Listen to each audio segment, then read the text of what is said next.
기업 가치를 측정하는 방법은 크게 두 가지로 구분할 수 있습니다. 첫 번째로 시가총액은 발행 주식수의 현재 주가를 곱해서 계산되는 값으로, 만약 기업을 인수하기 위해 한 기업이 발생한 모든 주식을 현재 주가로 매입할 경우 필요한 총 자금을 의미합니다. 두 번째로 EV는 시가총액과 밀접한 관련이 있는 지표를 말합니다. EV는 엔터프라이즈 밸류의 약자로, 기업이 발행한 모든 주식을 현재 주가로 매입하는 동시에 기업이 가진 부채를 모두 탕감하는데 얼마나 되는지를 측정하는 것입니다. 즉 EV는 부채가 없는 상태로 기업을 완전히 인수할 경우 필요한 자금을 의미합니다. 이때 EV 계산식에서 현금성 자산을 차감하는 이유는 기업의 인수자가 될 경우 현금을 즉시 부채 상환에 사용할 수 있다는 것을 반영하기 위해서입니다. 예를 들어 A기업이 B기업의 지분을 100% 인수한다면 시가총액에 해당하는 금액을 지불해야 합니다. 하지만 B기업을 인수하더라도 B기업 전부가 A기업의 재산이 되는 것은 아닙니다. B기업이 남에게 빌린 부채까지 갚아야 하기 때문입니다. 이때 A기업은 B기업이 가진 현금성 자산을 부채를 갚는 데 사용할 수 있습니다. 따라서 EV에서 부채 총액은 더하고 현금성 자산은 빼는 것입니다. 즉 부채에서 현금성 자산을 뺀 차액을 시가총액에 더해준 수치가 B기업을 100% 소유하는 데 필요한 자금으로, 이것이 B기업의 엔터프라이즈 밸류가 됩니다. EV to EBITDA 지표에서 분모에 해당하는 EBITDA는 Earning Before Interest, Tax, Depreciation and Amortization, 즉 이자, 세금, 감가상각비, 무형자산상각비 차감 전 이익의 약자로 기업이 영업활동을 통해 벌어들이는 현금 창출 능력을 나타냅니다. 지난 영상에서 다룬 PER은 당기 순이익의 기준으로 계산되는 지표를 말합니다. 당기 순이익은 이자 비용과 법인세 비용을 모두 차감한 뒤에 계산되는 지표이기 때문에 부채 사용으로 인한 이자 비용의 규모에 따라 당기 순이익이 증감하는 문제점이 있습니다. 반면 에비타의 기준이 되는 영업이익은 이자 비용과 세금을 반영하기 전에 계산된 값으로 기업이 실질적으로 영업활동을 통해 얼마만큼 벌어들이는지를 나타냅니다. 에비타 계산식에서 영업이익에 감가상각비를 더하는 이유는 감가상각비는 손익계산서상에서는 비용이지만 현금 흐름 분석에서는 실제로는 현금 지출이 없는 비용이기 때문에 기업이 실질적으로 벌어들이는 현금 창출 능력을 측정할 때에는 영업이익에서 감가상각비를 더하는 것입니다. EV를 에비타로 나눈 비율은 기업이 영업활동을 통해 만들어내는 현금 대비 기업을 완전히 인수하는 데 들어가는 비용을 의미합니다. 예를 들어 B기업의 EV to EBITDA가 6이라면 B기업이 영업활동을 통해 벌어들이는 현금의 6배를 A기업이 지불했다는 것을 의미합니다. 이것은 현재와 같은 현금 창출 능력이 매년 지속적으로 발생한다면 B기업을 인수했을 때 들어간 투자 원금을 회수하는데 6년이 걸린다는 것을 의미하기도 합니다. 동종산업의 다른 기업들과 비교했을 때 EV to EBITDA가 낮다는 것은 인수했을 때 들어가는 투자 원금의 회수 기간이 다른 기업보다 상대적으로 짧다는 것을 나타냅니다. 이런 기업은 현금 창출 능력에 비해 주가가 낮은 상태라고 볼 수 있으므로 기업이 저평가되어 있다고 판단할 수 있습니다. 시장 가치 비율 분석이 개별 기업의 주식이 저평가되어 있는지를 판단하는 데 도움이 될 수는 있지만 이를 통해서 반드시 초과 수익률을 얻는다는 보장은 없습니다. 투자자들이 주식 투자 시에 현명한 판단이 필요한 이유입니다. 타인 자본에 해당하는 채권의 경우 발행 시에 이표율, 만기, 가격 등이 결정되기 때문에 타인 자본 비용을 계산하는 데 어려움이 없습니다. 타인 자본 비용에 해당하는 이자가 얼마인지를 알면 되기 때문입니다. 하지만 자기 자본 비용에 해당하는 주식의 경우 만기도 없고 배당 지급도 기업의 의무가 아닙니다. 지난번 웩 개념을 소개할 때 자기자본 비용은 CAPM을 이용해서 계산할 수 있다고 했습니다. 이번 영상에서는 CAPM을 이용해서 어떻게 자기자본 비용을 계산할 수 있는지 자세히 설명하고자 합니다. 기업 재무를 공부하다가 CAPM이라는 단어를 들어보신 적이 있나요? 이 영상에서 소개할 개념은 CAPM입니다. CAPM은 개별 주식의 위험과 기대 수익률의 관계를 설명하는 모형입니다. 기대 수익률은 주주의 위험 보상을 위해 기업이 최소한으로 달성해야 할 이익을 말합니다. 투자자가 투자금을 다른 금융자산에 투자했을 때 얻을 수 있는 수익률만큼 주식에 투자할 때도 그에 상응하는 기대 수익률을 제공해야 한다는 것입니다. 기대 수익률은 시간 가치에 대한 보상과 위험에 대한 보상으로 총 두 개의 파트로 구성됩니다. 화폐의 시간 가치라는 용어를 들어보셨나요? 현재 가지고 있는 100만 원과 1년 뒤에 받을 100만 원 중에서 어떤 것이 더 가치가 클까요? 현재 가지고 있는 100만 원이 더 가치가 큽니다. 지금 100만 원을 저축하면 이자만큼 돈이 불어나기 때문입니다. 이와 같이 투자금의 시간 가치에 대한 보상은 무위험 이자율로 나타낼 수 있습니다. 금융에서 위험은 분산 가능한 위험과 분산 불가능한 위험으로 구분됩니다. 분산 가능한 위험은 기업 고유의 위험으로 특정 기업에만 영향을 미치는 요인을 의미하며 비체계적 위험이라고도 부릅니다. 개별 기업의 소송, 경영진 횡령, 배임 등이 이에 해당합니다. 여러 종류의 주식에 분산 투자함으로써 투자 위험을 감소시킬 수 있다 라고 말할 때에는 총 위험 중에서 비체계적 위험에 해당하는 말입니다. 그림에서 보는 것처럼 포트폴리오에 포함된 주식 수가 계속 증가해도 위험은 0으로 수렴하지 않는 것을 확인할 수 있습니다. 체계적 위험은 주식시장 전체에 영향을 미치기 때문에 포트폴리오를 구성하여도 위험을 완전히 분산할 수 없는 것을 의미합니다. 분산 투자를 하더라도 완전히 위험이 제거되지 않기 때문에 주식 투자 시 피할 수 없는 위험입니다. 체계적 위험은 시장 위험이라고도 부릅니다. CAPM은 시장 위험만을 고려하기 때문에 시장 모형이라고도 부릅니다. 지금까지 설명한 개념을 정리하면 이와 같습니다. 위험은 개별 주식의 시장 위험에 대한 민감도를 나타내는 베타와 위험 프리미엄의 곱으로 표현할 수 있습니다. 이때 위험 프리미엄은 시장 기대 수익률에서 무위험 이자율을 차감한 것으로 안전자산에 투자했을 때보다 위험한 자산에 투자했을 때 얼마만큼 더 추가적으로 수익을 기대할 수 있는지를 반영합니다. 이때 위험 프리미엄은 시장 위험, 즉 체계적 위험에 대한 보상을 의미합니다. 따라서 개별 주식의 체계적 위험이 높다면 기대 수익률도 높아지는 것입니다. 체계적 위험은 베타로 측정할 수 있습니다.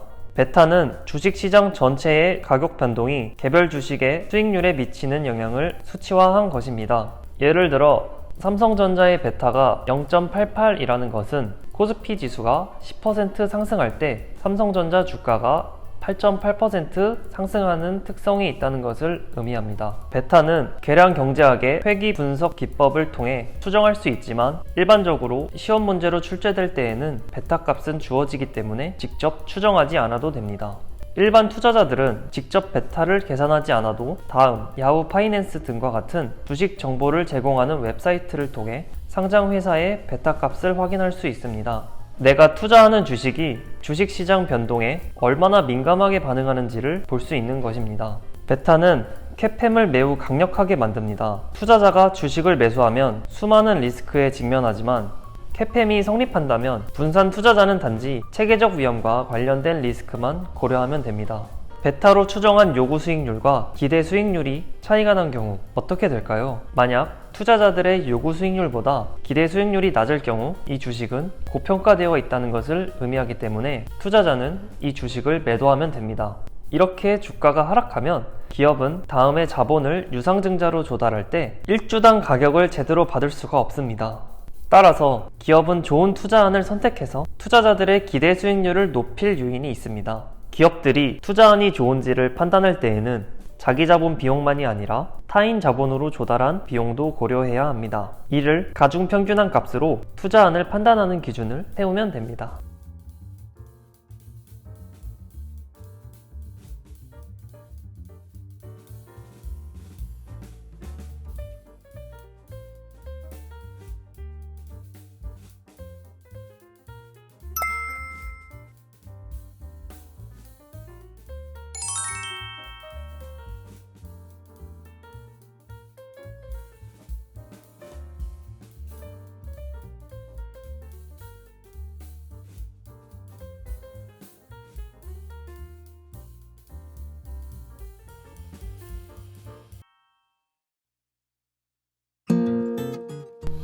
인간은 본래 일하기를 좋아하는 존재일까요? 아니면 일하기를 싫어하는 존재일까요? 인간을 바라보는 관점에 따라 경영자의 직원관리 방안도 달라집니다. 이와 관련해 정리한 경영학 이론이 있는데요. 바로 맥그리거의 XY 이론입니다. XY 이론을 만든 더글러스 맥그리거는 미국 태생의 경영학자로 하버드 대학교와 MIT에서 교수로 재직했으며 MIT의 슬론 경영대학원의 창립 멤버였습니다. 참고로 격투기 선수 코너 맥그리거와는 다른 사람입니다. 맥그리거는 1960년 그에 져서 기업의 인간적 측면에서 XY 이론을 소개했습니다. XY 이론은 인간에 대한 두 가지 관점을 소개합니다. 인간을 부정적 관점으로 바라보는 X이론과 인간을 긍정적 관점으로 바라보는 Y이론입니다. X이론은 인간을 부정적 관점으로 바라봅니다. 인간은 본래 게으르고 일하기를 싫어하며 변화를 싫어한다. 책임지기를 싫어하고 야망이 없다. 자기중심적이며 조직에는 무관심하다고 가정합니다. X이론에서는 인간들이 일하기 싫어하기 때문에 조직이 목표를 달성하기 위해서는 직원을 강제하고 감독하고 처벌해야 한다고 봅니다. 행동통제, 명령, 강요 등에 의한 전통적인 관리 방법을 정당화하는 것이죠. 반면 Y이론은 인간을 긍정적 관점으로 바라봅니다. 인간은 성장과 발전의 잠재력을 갖고 있는 존재로 인간은 목표를 달성하기 위해 자발적으로 노력하고 스스로를 통제할 수 있으며 책임을 감수하는 존재로 가정합니다. Y이론은 직원이 조직 목표에 수동적이거나 저항하는 것은 인간의 본질적인 특성 때문이 아니라 조직의 문제로 파악합니다. 인적 자원이 갖고 있는 능력을 실현시키는 방법을 찾지 못한 관리자의 잘못으로 보는 것이죠. Y이론은 조직의 관리자는 조직의 목표가 개인의 목표와 일치하도록 조직 구조를 설계하고 자율성과 창의성이 극대화될 수 있는 여건을 제공하는 것에 초점을 맞추어야 한다고 주장합니다. 오늘은 맥그리거의 XY 이론에 대해 알아봤는데요. 여러분들의 생각은 어떠신가요? 공정성 이론은 미국의 심리학자 존 스테이시 애덤스가 1965년 제시한 이론입니다. 공정성 이론은 조직의 구성원이 조직으로부터 보상을 받을 때 자신이 받은 보상과 타인이 받은 보상을 비교하여 공정성을 지각한다는 이론입니다. 구성원들은 자신의 투입과 산출의 비율을 준거 대상의 투입과 산출의 비율과 비교하여 공정성을 판단하고 공정성을 유지하려는 방향으로 동기부여됩니다. 여기서 투입과 산출은 무슨 의미일까요? 공정성 비율에서 투입은 보상을 받기 위해 자신이 조직에 제공했다고 여기는 것을 말합니다. 출근, 근무 시간, 기술, 지식, 경험, 건강, 교육 훈련 등이 있죠. 반대로 산출은 자신이 고용관계를 통해 조직으로부터 받았다고 느끼는 것을 말합니다. 산출에는 급여, 상여금, 승진, 인정과 칭찬, 내재적 보상, 성장의 기회 등이 있습니다. 공정성 비율 계산에 사용하는 투입이나 산출 항목은 사람에 따라 다르게 구성되죠. 준거 대상은 개인이 비교 대상으로 선택하는 것을 말합니다. 과거의 자기 자신, 같은 조직의 다른 직원, 다른 조직에서 유사한 업무를 수행하는 사람, 친척, 이웃, 산업의 평균 등이 있습니다. 준거 대상의 산출과 투입을 본인의 산출과 투입으로 비교하게 되는 겁니다. 이는 공정성을 측정하는 기준이 되는데요. 공정성 이론에서 개인은 자신의 투입 대비 산출 비율이 준거 대상의 투입 대비 산출 비율과 같다면 공정하다고 인식합니다. 반면 자신의 투입 대비 산출 비율이 준거 대상의 투입 대비 산출 비율보다 크거나 작다면 불공정하다고 인식하게 되죠. 이때 긴장과 불편을 느끼고 이를 해소하여 공정성을 회복하는 방향으로 행동하도록 개인은 동기부여됩니다. 그렇다면 개인은 어떻게 불공정을 해소할 수 있을까요?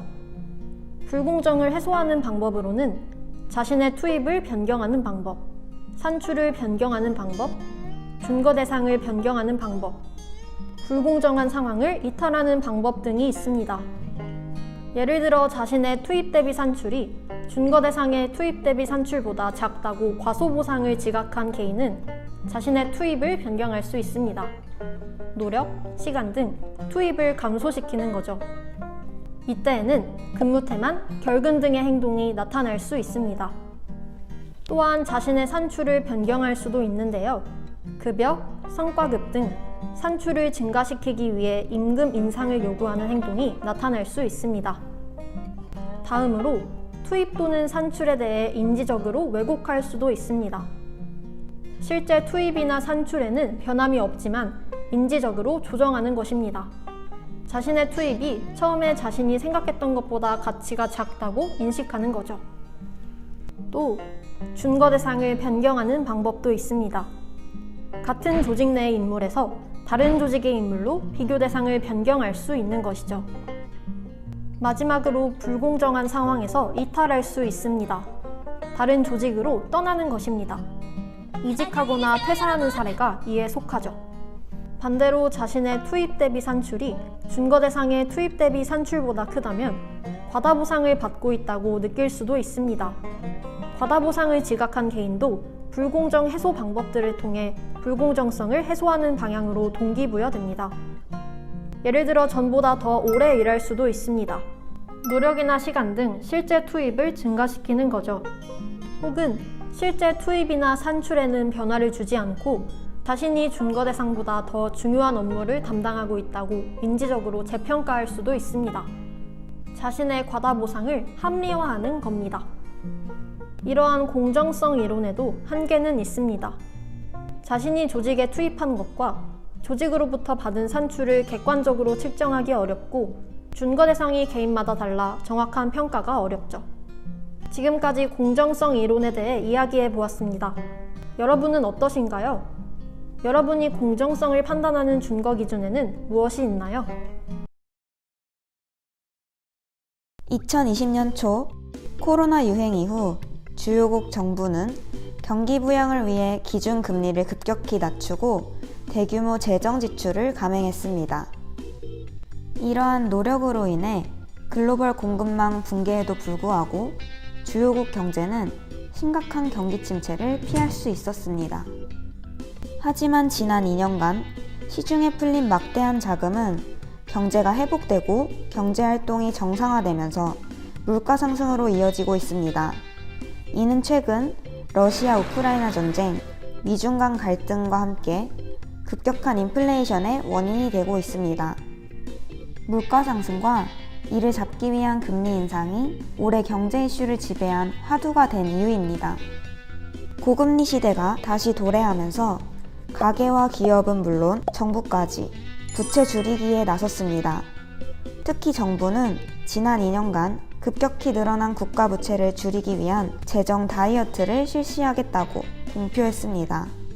현재 우리나라의 고용과 성장 지표가 그다지 좋지 못한데도 정부가 금리 인상과 고강도 재정 긴축을 실시하겠다고 나선 것은 고금리 시기에 가계부채와 국가부채가 누적될 시 향후 내수 경기의 악화는 물론 미래의 성장 동력 훼손까지 염려된다고 판단했기 때문입니다. 따라서 향후 정부는 상당 기간 고통을 감수해서라도 혹독한 재정 다이어트를 유지할 가능성이 커졌습니다. 최근 2년간 재정 적자가 급격히 늘어난 근본적인 원인은 재난지원금 지급 및 공공부문 지출을 위한 차입이었습니다. 정부의 수입에 비해 지출이 급격히 늘어난 것입니다. 일반적으로 정부는 조세와 차입으로 재정지출 재원을 조달합니다. 조세는 재원 조달을 가장 근원적 수단으로 소득세와 법인세, 부가가치세가 대부분의 비중을 차지합니다. 조세 수입을 증가시키는 가장 쉬운 방법은 세율을 인상하는 것입니다. 하지만 세율이 오른다고 조세 수입이 한없이 늘지는 않는데 이는 세율이 일정 수준 이상으로 높아질 때 노동과 투자 유인이 감소해 생산활동이 위축되기 때문입니다. 따라서 세율이 인상될 때 일정 수준까지는 조세 수입이 늘지만 그 이상부터는 오히려 세수가 감소하는 현상이 나타납니다. 이를 레퍼 곡선이라고 하며 정부가 세율 인상 시 처하게 되는 가장 본질적인 제약 조건에 해당합니다. 이는 정부가 마냥 세율을 올린다고 재정지출 재원을 마련할 수 있는 것은 아니라는 뜻입니다.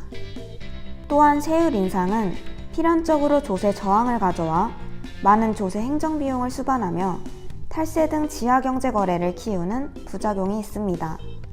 더욱이 세율 조정은 가계와 기업의 노동과 투자 등 생산활동 전반의 유인체계를 변화시켜 수많은 사회적 조정 비용을 발생시킵니다.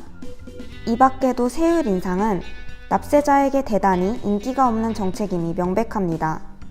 투표로 정권 성적표를 심판받는 대의민주주의 정당 정치 하에서 정부가 이러한 선택을 하는 것은 쉬운 일이 아닙니다.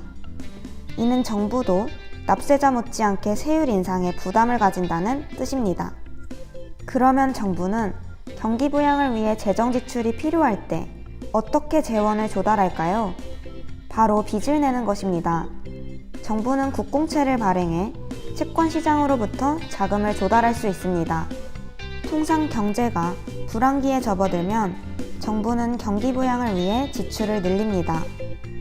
이때 주로 빚을 통해 재원을 조달하므로 조세 수입보다 재정 지출이 많아지며 이는 정부 부채의 증가로 이어집니다. 실제로 경기가 나쁠 때 세율은 큰 변화가 없는데 정부의 국공채 발행량과 정부 부채는 늘어나는 관계가 나타납니다. 정부와 민간 모두 세금보다 빚을 통해 필요한 자금을 조달하는 것을 더 선호한다는 사실은 정부가 재원을 빚으로 조달하든 세금으로 조달하든 차이가 없다고 말하는 리카도의 견해와 정면으로 상충합니다. 리카도는 자금 마련을 위해 정부가 국공채를 발행하는 것은 필연적으로 미래의 증세를 동반하므로 국공채는 미래의 세금 고지서와 같다고 봤습니다. 이 견해에 따르면 정부가 빚을 내서 지금 돈을 쓰는 행위는 미래에 쓸 자원을 앞당겨 쓰는 것에 불과한 것입니다. 따라서 국공채는 그 자체로 순자산이 결코 될 수 없으며 민간도 이를 알기에 국공채 발행 증가는 민간 경제 주체의 경제 행위에 어떠한 영향도 주어서는 안 됩니다. 이를 리카도 등가 정리 또는 공채 중립성 정리라고 하며 정부의 재원 조달 방식에서 세금과 차이, 즉 정부의 빚은 오늘의 세금이냐 내일의 세금이냐만 다를 뿐 본질적으로 다르지 않음을 뜻합니다. 하지만 앞서 살펴본 바와 같이 이 이론은 현실에서 성립하지 않는데 가령 국공채를 사서 이자 수익을 얻는 사람은 지금 경제활동하는 기성세대이거나 투자자이고 미래의 일을 세금으로 갚아야 하는 사람은 이제 막 노동시장에 참여한 젊은 세대이거나 유소년 또는 아직 태어나지 않아 정치적 힘이 없는 사람들이라 세대 간 원하는 바가 다를 수 있기 때문입니다. 아무래도 지금 당장 미래 세대의 자원을 당겨 쓰더라도 정부가 돈을 써서 적극적으로 현재의 일자리를 만들고 보조금 지원의 혜택을 누리는 사람과 국공채를 사서 이자 수익을 얻을 수 있는 사람은 정부가 빚을 져서 재정 적자가 누적되더라도 자신들의 문제가 아니라고 느끼기 쉽습니다.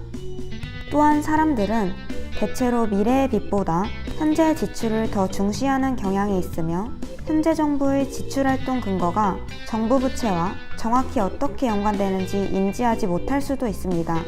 이것이 정부가 추경을 편성하는 등 지출을 늘릴 때마다 재정 적자가 많이 늘어나는 이유입니다. 현실에서 리카도 등가 정리가 성립하지 않는 것은 정부와 민간 모두 정부가 빚을 내서 돈을 쓰는 것을 좋아한다는 증거입니다. 트리핀 딜레마는 기축통화의 공급을 줄이면 세계 경제는 위축되고 기축통화의 공급을 늘리면 화폐 가치가 떨어져 신뢰도가 하락하는 진퇴양난의 상황을 말합니다. 로버트 트리핀 예일대 교수는 제2차 세계대전 이후 국제통화제도였던 브레튼-우즈 체제에 중대한 결함이 있다고 주장했습니다. 기축통화란 여러 국가의 암묵적인 동의하에 국제거래에서 중심적인 역할을 하는 통화를 말합니다. 기축통화가 되기 위해서는 거래 당사자들이 믿고 사용할 수 있도록 신뢰성을 갖추어야 합니다. 국제적 경제력은 물론 정치적, 군사력까지 인정받는 국가에 통하여야 하죠. 1800년대 영국의 금 본위제 도입을 시작으로 주요 국가들은 금 본위제를 채택하였습니다. 금 본위제 하에서 각국 통화는 얼마만큼의 금과 교환되는지에 따라 그 가치가 정해져 있습니다. 통화 간 교환 비율이 금을 통해 고정되죠. 1차 세계대전 이후 주요국의 과다한 전비 지출로 인플레이션이 발생했고 정치적 불안 등의 문제에 직면하면서 금 본위제의 유용성에 대한 의문이 높아졌습니다. 1944년 7월 44개 연합국 대표들은 제2차 세계대전 이후 국제경제 재건을 논의하기 위해 미국의 뉴햄프셔주 브레튼우즈에 모였습니다. 브레튼우즈 협정의 핵심 내용은 금 본위제에서 기축통화를 달러로 확정한다는 것입니다. 브레튼우즈 협정에서 금 1온스당 35달러로 달러 가치를 고정하였습니다. 미국을 제외한 나라들에게는 공식 가격인 금 1온스당 35달러로 달러로 금을 교환할 수 있는 권리를 부여하였습니다. 이에 따라 각국 중앙은행들은 준비자산으로 금 대신 달러를 보유할 수 있게 되었습니다. 이제 각국의 환율은 금 대신 달러를 기준으로 고정되었습니다. 유럽의 전후복구가 진행되면서 새로운 브레튼우즈 체제는 안정되었고 달러가 더욱 많이 유통되기 시작하며 전 세계는 경제 호황을 이루었습니다. 하지만 달러 호황과 반대로 1960년대 미국은 장기간 경상수지 적자를 경험했습니다. 달러의 확산으로 인한 세계 경제 안정은 미국의 적자를 통해 이루어지기 때문입니다. 냉전, 베트남 전쟁으로 미국은 달러 발행을 지속해서 늘렸습니다. 미국은 달러 가치의 하락을 더 이상 감당할 수 없었고 결국 미국 닉슨 대통령은 1971년 8월 달러의 금 태안 중지를 선언했습니다. 뒤이어 선진국들이 변동 환율 제도로 이행함에 따라 브레튼우즈 체제는 사실상 붕괴하였습니다. 트리핀 딜레마가 발생하는 이유는 무엇일까요? 국제적으로 통용되는 기축통화인 미국 달러화는 전 세계로 유통되어야 합니다. 그러기 위해서 미국 국제수지 적자를 통해 다른 나라들의 달러 자산 보유가 늘어나야 합니다. 그러나 국제수지 적자는 달러 가치를 하락시키고 브레튼우즈 체제의 신뢰성을 손상시킬 수 있습니다. 또한 발행한 달러가 미국의 금 보유량보다 많아져 더 이상 공식 가격을 유지할 수 없게 됩니다. 반대로 달러를 발행하지 않아 미국이 장기간 흑자를 유지하면 달러 가치는 안정되겠지만 세계 경제는 위축될 것입니다. 기업의 경영자는 기업 가치를 높이기 위해서 어떤 투자안에 투자를 해야 할지 결정해야 합니다. 이러한 과정을 투자 의사결정이라고 합니다. 만약 기업이 여러 투자안을 가지고 있는 경우 경영자는 어떤 투자안이 좋은 투자안인지 투자안의 수익성을 판단할 수 있는 기준이 필요합니다. 이번 영상에서는 기업이 투자 의사결정을 하는 데 사용하는 대표적인 방법인 NPV 기법과 IRR 기법에 대해 알아보겠습니다. 순 현재가치라고 부르는 NPV는 현금 유입의 현재가치에서 현금 유출의 현재가치를 차감한 값입니다.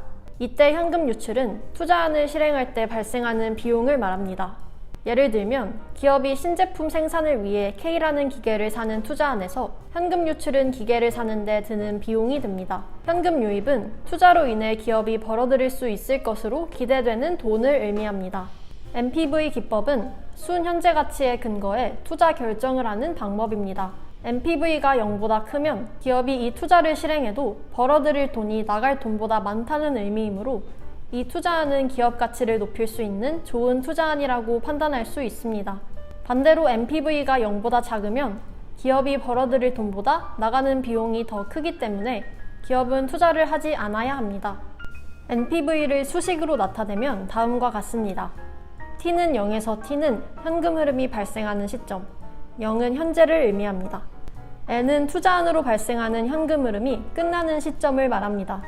CF는 캐시 플로우, 즉 현금 흐름을 의미하고 CF가 마이너스 값을 가지면 현금 유출, 플러스 값은 현금 유입을 의미합니다.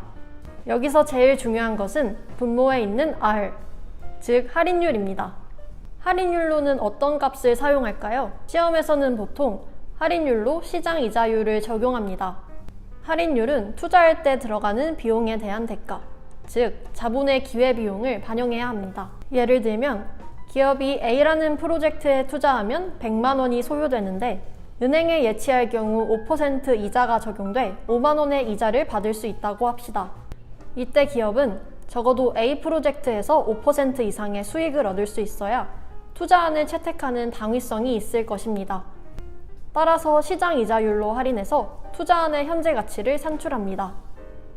실제로 기업이 NPV를 계산할 때에는 가중평균 자본비용, 웩을 사용합니다. 이는 기업마다 자기 자본과 타인 자본을 조달하는 비용이 다르기 때문인데요. 자본의 기회비용을 보다 정확히 반영하려면 자기 자본과 타인 자본의 비용을 가중평균한 웩으로 할인해야 정확히 투자안을 평가할 수 있습니다. 만약 이 투자안의 성과가 자본 비용보다 낮다면 기업은 이 투자안에 투자하지 않고 자본 비용보다 높은 투자안에 투자하는 것이 바람직합니다.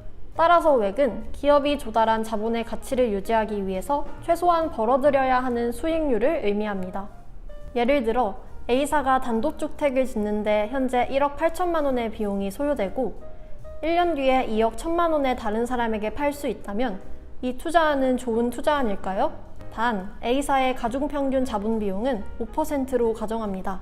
이를 표로 나타내면 연기, 즉 현재의 건물을 짓는 비용으로 현금 유출이 발생하고 1년 뒤에 현금 유입이 기대되는 투자안입니다. 1년 뒤의 현금 흐름을 현재 가치로 할인하면 2억 원이 됩니다.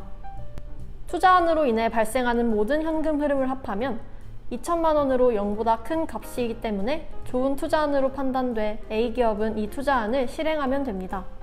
IRR은 기대되는 현금 유입의 현재 가치와 현금 유출의 현재 가치를 같게 하는 할인율, 즉 투자안의 순 현재 가치를 0으로 만드는 할인율을 말합니다. 따라서 NPV 자리를 0으로 바꾼 뒤에 산출한 R이 IRR입니다. IRR로 투자안을 판단하는 기준은 무엇일까요? IRR이 웩보다 크면 투자안을 채택하고 작으면 기각하는 방법이 있습니다. 앞서 설명한 사례를 조금 변형해 보겠습니다. B사가 단독주택을 짓는데 현재 2억 원의 비용이 소요되고 1년 뒤에 2억 5천만 원에 다른 사람에게 팔 수 있다면 이 투자안은 좋은 투자안일까요?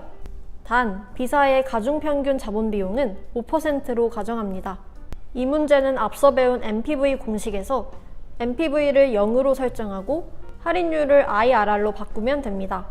수식을 풀이하면 IRR은 25%로 계산됩니다. 이 경우 IRR이 웩보다 크기 때문에 IRR 기법에 따르면 이 투자안은 채택됩니다. 이번 영상에서는 NPV, IRR 개념에 대해서 배웠습니다. 이 영상이 NPV와 IRR 개념을 이해하는 데 도움이 되었으면 좋겠습니다.